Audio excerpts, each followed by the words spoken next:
Well, a former University of Dayton athlete is now a blogger, podcaster, author, and so much more. Erin Washington is the host of Squats and Margaritas. I love the title of this, a top fitness show on Apple Podcasts. And she's got a book of the same title. And she joins us now live. Good morning to you, Erin. It's so nice to talk to you.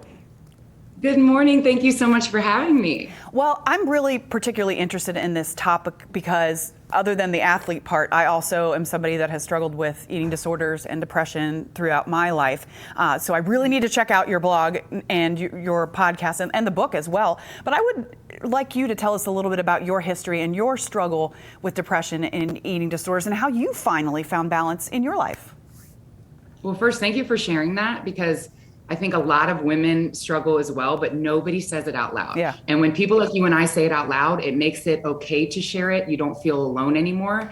And that was the whole reason that I wrote my book. I grew up playing soccer. Soccer was my identity. I ended up playing Division I soccer in college. And when I quit soccer my sophomore year, kind of on a whim because I wasn't playing, didn't really think it through, I lost that identity. And when you lose an identity, whether it be, for me, it was my soccer career, it could be a marriage, the loss of a partner, you tend to be susceptible to an eating disorder because you don't have that identity anymore. And it's something that you can control. And I thought I was never going to come out of it. I struggled with anorexia and bulimia.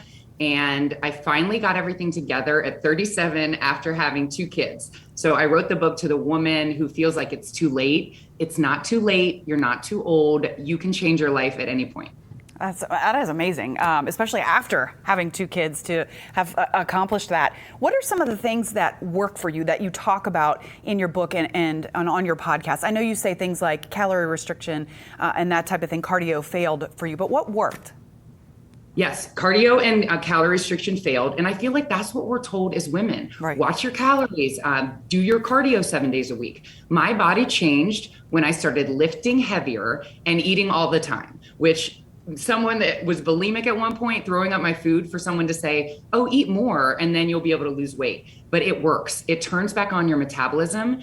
And if you're someone that has been restricting, what your body does is it thinks you're starving. So it holds on to everything you're putting in. And for me, I was also over exercising. So I think I'm doing everything right. I barely eat. I work out 7 days a week, only cardio. And I was 20 pounds heavier. Now I eat all the time, but I'm mindful. And I think that's a big part of it. I was so used to starving myself. Now when I feel hungry, I eat. When I'm satisfied, I stop eating. Satisfied, not full. And if you just live that way, your body kind of trusts you again. And again, if you struggled with an eating disorder or you were depriving yourself, your body kind of loses trust and it holds on to everything. If you can turn back on your metabolism, it'll start burning again. And I did it by lifting heavier and eating all the time. Wow, that's amazing. I mean, it's kind of counterintuitive to, like you said, what we have heard in the past. Now, this is obviously a serious topic, but the book and the podcast are called Squats and Margaritas. So I know it's all not tough stuff in there. So what are some of the other things that you share? I know in the book and on the podcast, you talk recipes, you talk motherhood. Share some of the other things that we'll find. I talk about enjoying your life. I talk to strong women who have kind of went through something and kind of found themselves again.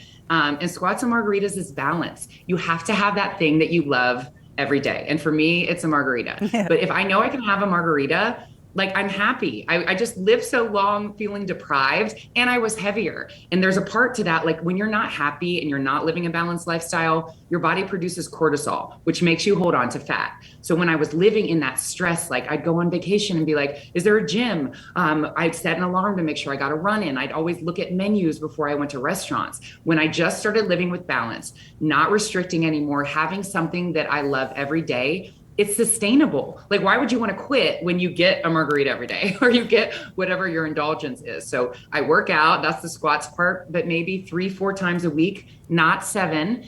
And I enjoy my life. I have daily indulgences, which makes this a sustainable lifestyle. Well, I am definitely checking this out right after we get off the air here. Squats and Margaritas is the podcast, and Squats and Margaritas, A Journey to Finding Balance. You can find that wherever books are sold and podcasts, wherever you can find your podcast. Thank you so much for sharing and for joining us today. Thank you so much for having me.